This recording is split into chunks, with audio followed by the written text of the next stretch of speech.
Good morning, Kingdom Dream Chasers, or whenever you're listening to this or watching. I'm really excited to bring this topic to you. That God has been showing me how to simplify my business, and I've been an entrepreneur for a really long time. So there's going to be this conversation we're going to have today is about your customer's journey. And there is going to be some really big ahas, I think, for a lot of you listening to this. Now, what I want to challenge you with is as you're listening to me share my customer's journey, I want you to hear the the the principles behind it because what I really want you to discover is not so much my customer's journey, but your customer's journey. And here, just to tell you right away, a couple things.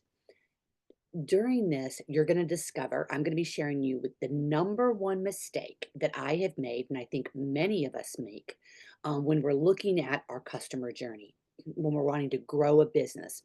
The second thing I want you to see is that when you simplify your customer journey, not only do you communicate that for your customer, which makes it much easier for them to understand who you are, what you offer, and if they're interested. Um, and it simplifies your business for you and it allows you to focus and, more importantly, to remove distractions that try to get you off focus because you think, oh, I want to try this or oh, I'm going to do that. It's like, wait a minute. What's my customer journey?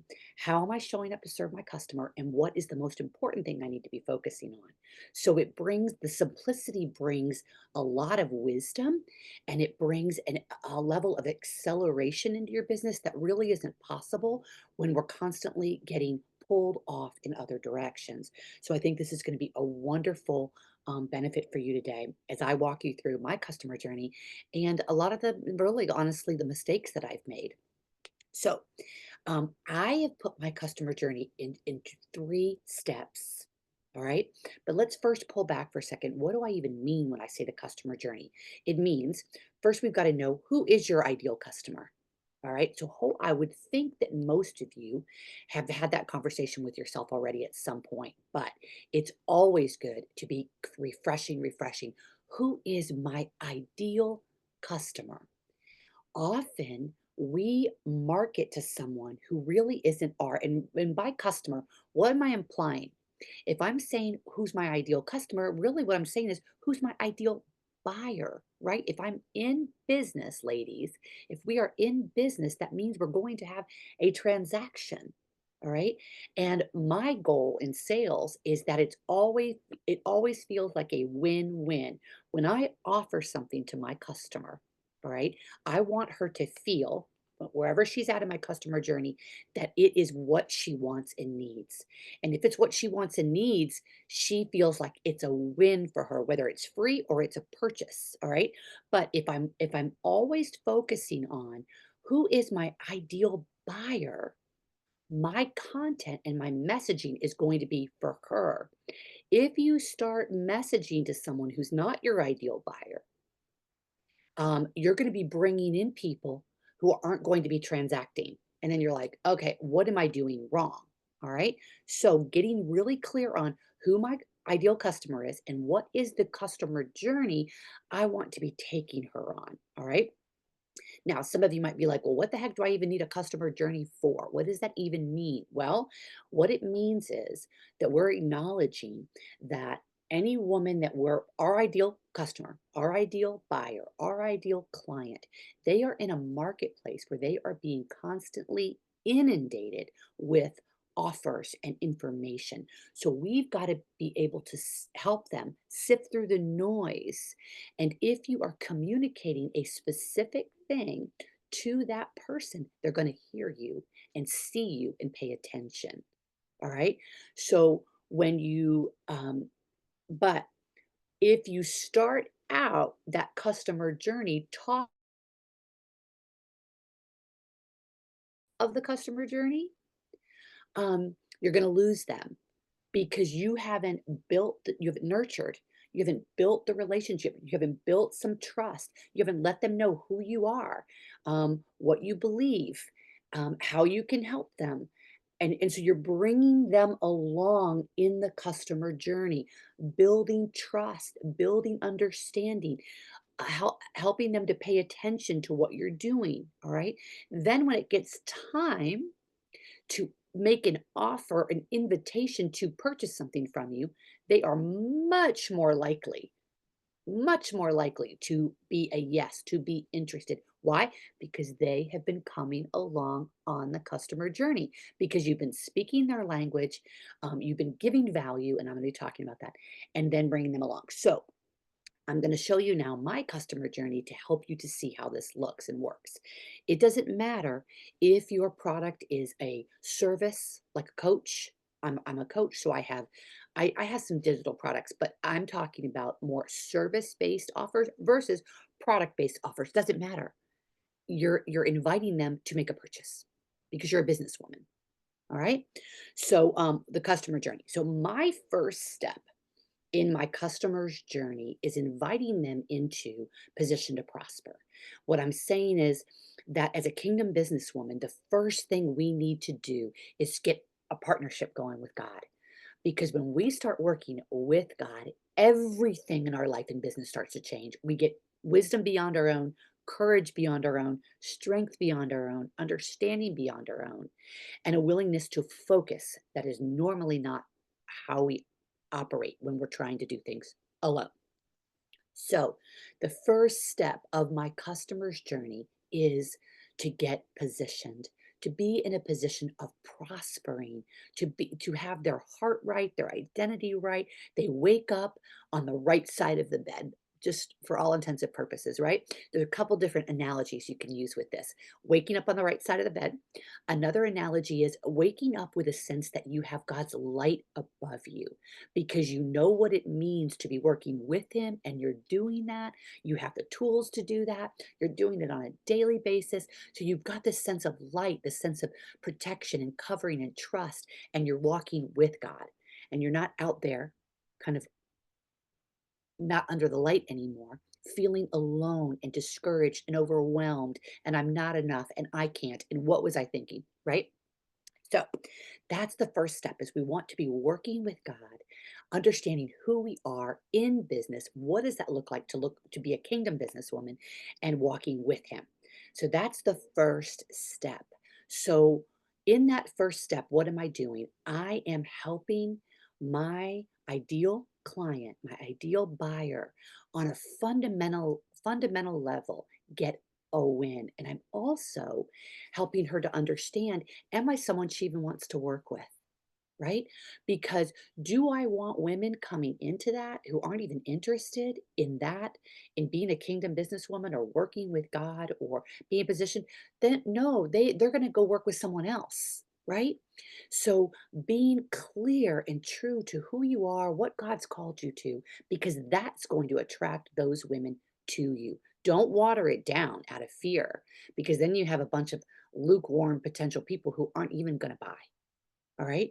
So, um, giving value, that is the first step. And fundamentally letting them know who you are, what you believe, and how you can begin to help them. All right. So, because even if they walk away, they've got no win. They've got no win. All right. So that is the first step in my customer journey. The second step in the customer journey is at the end of that position to prosper, I'm inviting them to go on because really the position to prosper is the first part of what I call 90 days to done, which is teaching kingdom business women how to create um, and I do it with them, all right? I don't sell them a course and tell them to go off on their own. I do it with them because I want them to get results that matter in their business. So I want to walk with them. I'm not interested in selling them something and having them go off and not they never complete it, they never finish it, they don't get the results. I want to walk with them so they get results. All right? Um, so in that second bucket, what I'm helping them do is create a personal brand in the online marketplace. Why? Because it doesn't matter what you sell, the way you show up online, um, The reason why many women don't like showing up online is because they don't have this clarity about how do I show up? When do I show up? What do I say? And then they hear from maybe others in their company or others that they've trained to show up with products, and they're not getting engagement and they're frustrated because they know that women are interested. Let's say it's wellness products. They know women are interested in wellness. Every woman is interested in wellness, but they are not going to buy from someone that they don't like, know, and trust. They're not going to buy from someone who doesn't see them, know them, and hear them. So, how do we do that? So, that's what my second bucket is all about. It's called 90 Days to Done, and it helps women create a personal brand where they are feeling confident about showing up and giving value first. And then in that value, they learn how to give an offer, an invitation to continue on. Now, that next step, that third bucket, is going to be a purchase. Well, even the second bucket could be a purchase. But the idea is that at each level, they're growing in their connection to you and the level of benefit and the level of investment, right? So the first bucket is kind of a low level of investment of time, of money, if any at all. The second bucket is a little bit more of an investment of time and or money. The third bucket is a bigger investment of time and money. But that's again your ideal customer's journey. Now, here I promise you, I would tell you my number one biggest mistake. My number one biggest mistake is thinking that those customers were different. I'm going to say that again. In my customer's journey, in my three different buckets, I would think, if I want someone to come to my free event, I need to speak to them in this way to get them to come to my free event. And then if I want someone to come to purchase my 90 Days to Done program, I need to speak to them in this way so that they want to come and invest in that. And then if I want someone to go on and work with me much more intimately for a longer period of time, I need to speak to them like that. Oh, I was so wrong. She is the same woman. I'm just taking her on that journey. When I started changing the way I was speaking, because it was out of fear. Please hear me in this. Because I was thinking that if I talk to her like that high touch client that I want to work with for a year, um, if I talk to her like that, she wouldn't come to my free event. Oh, that's so not true. The point of the free event is to get her to get to know me, to be interested in who I am, what I have, and to want to continue to go on the customer journey to build trust. But when I start changing my language, thinking I need to talk to someone who's just interested in a free event, what happens? I lose that woman who's looking for that high touch offer, but she needs to go through the customer journey in order to be willing to purchase it. Please tell me, some of you are like, oh my gosh, this is finally making so much sense. So, number one, helping her to build that foundation of staying in God's light, partnering with Him every day, having the wisdom, the courage to walk into your business. The second bucket, giving them a roadmap, a proven roadmap, a system that they can follow where I'm doing it with them so they get to experience those results and they get to see, oh my gosh, I understand how this is working in my business. I'm getting so excited. Now, my third bucket is helping them to automate that system. So this is for the women who truly want to be kingdom businesswomen. They're kind of done being even the kingdom entrepreneur. They want to be a kingdom businesswoman. They want to, and that box is called Kingdom Business Mastery. Why? Because it's for the woman who has the mindset that I want to master the skills of sales. I want to from a kingdom perspective, where it's a win win. I want to master the skills of marketing, where I'm showing up with value, building trust, drawing women in. And I understand that those are skills that have to be honed, worked on, invested in, having someone help me to learn and keep sharpening so that I'm growing in those skills. starting to get to a mastery level in those skills. So the first bucket, we build the foundation and bring them in and they start to get to know you. The second bucket, you give them a proven something system. So if you're in wellness, you're giving them a proven 90-day system on how to start losing weight, get their hormones balanced, get their gut health, but you are doing it with them. Why? Because they don't want to do it alone. They've got plenty of experience doing it alone and it not working. Women, especially women of faith, they want community. They want to be inspired. They want to be encouraged. They want someone there when they get off track to remind them it's okay, get back on track. But you want to give them a proven system that's working. Then you want to invite them into that next level of relationship, right? Where they're going to experience an even greater value and even greater results. Okay. And so in Kingdom Business Mastery, we get into the automation of lead magnets, workflows, funnels. Why? And we do it with her. Because again, who wants to do it alone? No one. And so we do it with her so that why do we automate? Why do we get emails automated, lead magnets automated, leads coming in consistently so that we can be building real relationships? Because as a businesswoman in the online marketplace, at some point you're going to have to make a decision. Am I going to stay in kind of this entrepreneur solo role? And for many, that's fine, zero judgment. I've been there. But in this entrepreneur solo role and stay there, or do I want to take that my entrepreneur journey to a become a kingdom businesswoman and get to that next level, which means that I'm going to have to use automation. Why? Because when you start automating things, now you get to you have time to spend on building the relationship, showing up and really connecting with women. And that's when you're going to get those clients to be with you and for a longer, and you're going to have the ability and the bandwidth, and that it's about scalability. What does that mean?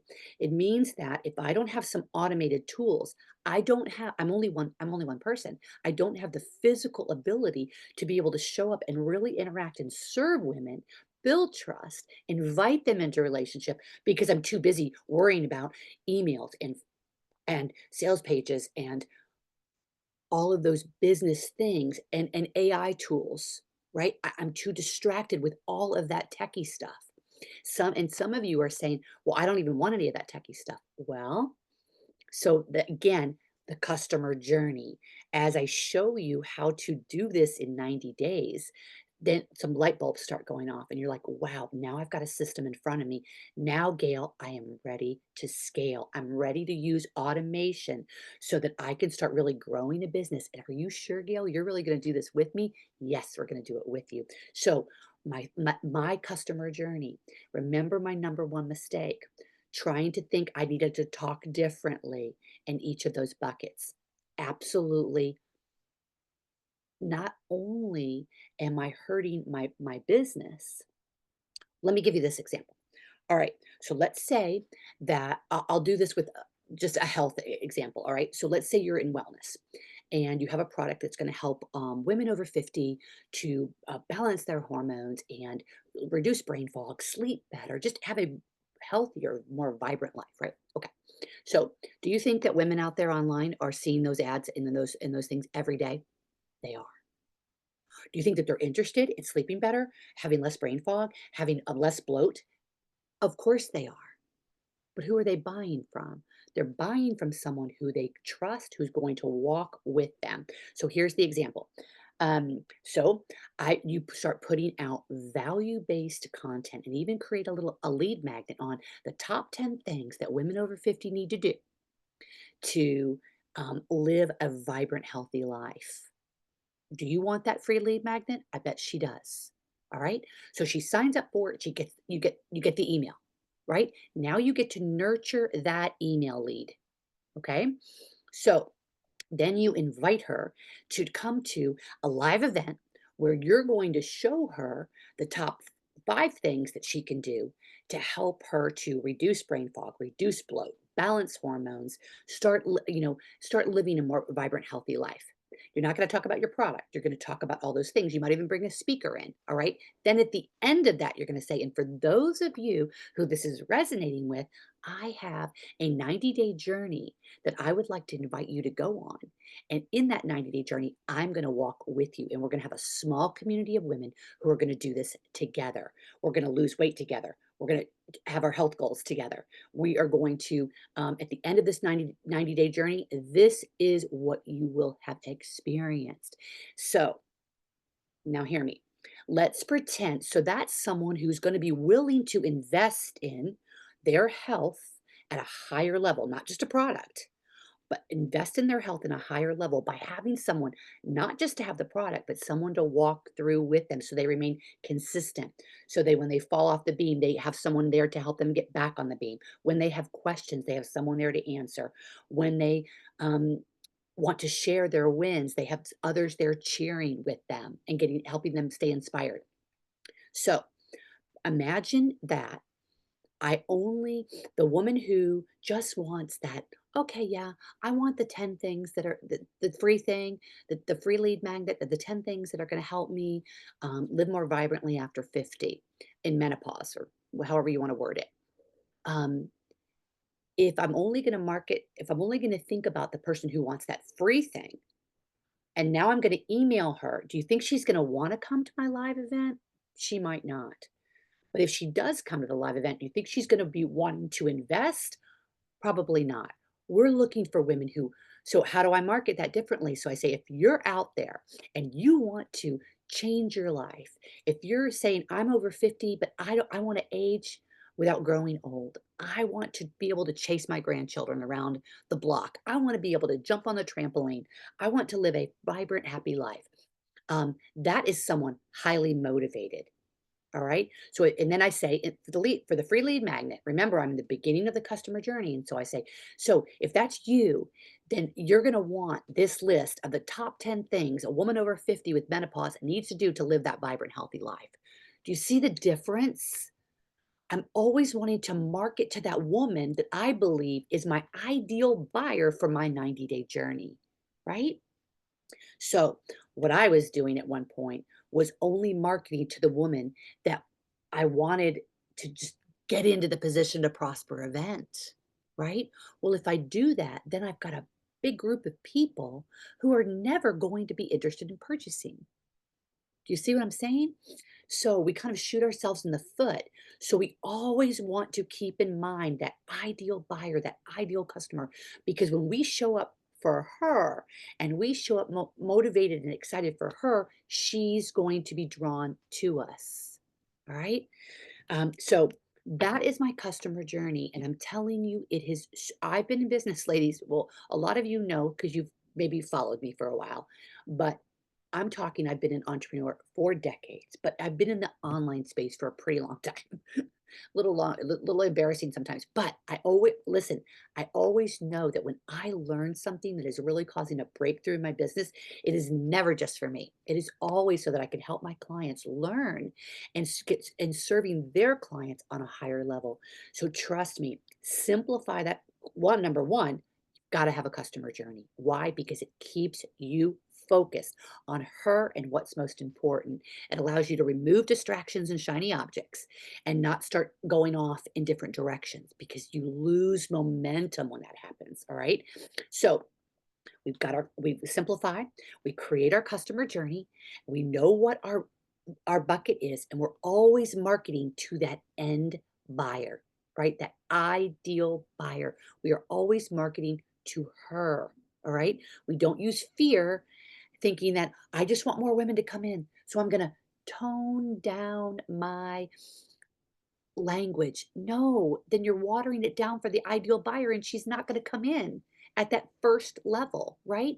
She's got to go on the customer journey. It's very, very rare to have someone show up and be like, Gail, I want your high touch offer right now.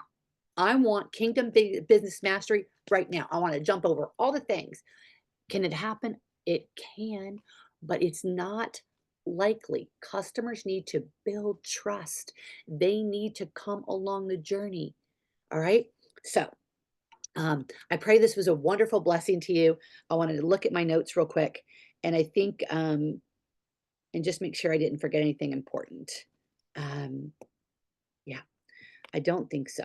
I think we've got it all here. Now, the last thing I just want to tell you is that what God's been showing me about my ideal buyer is she is a maturing businesswoman.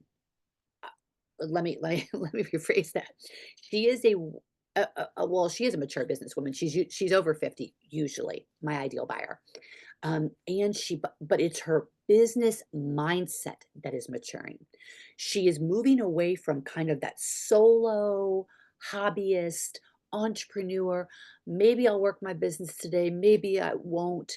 Maybe I'll, and they don't even, she doesn't usually even call it a business.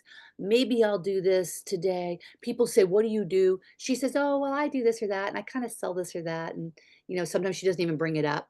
She's moving away from that to I want a healthy business mindset. I want a kingdom mindset. I want to work with other women. I want to grow my skills in marketing, in sales, in lead generation. And I want to have a thriving life where I get to bring in income that is blessing others. And she's moving away from kind of that self-focus, like, what do I need to do to win today? What do I need to do to grow my business today? No, how can I grow my business in a way that is going to serve more women, that is going to enlarge my territory, that is going to help me to grow in my relationship with God, right? And so she's maturing in her business mindset. That's my ideal buyer. And as I focus on her, she's going to come in. If I don't speak to her, I'm watering down my message in that customer journey, and I'm going to lose her, or she's going to wander away because she's looking for someone who can help her grow in those skills as that kingdom businesswoman. So ask yourself, who is my ideal buyer, and what is the customer journey I can take her on so that she will see me as a woman who provides value, who sees her. So by the time I make an offer of a product, she's interested because she trusts me and she knows I'm showing up with value, and she knows I have her best interest at heart. All right. So I pray this was a great blessing to you. Please drop in the comments. Let me know one thing that you're taking away from this.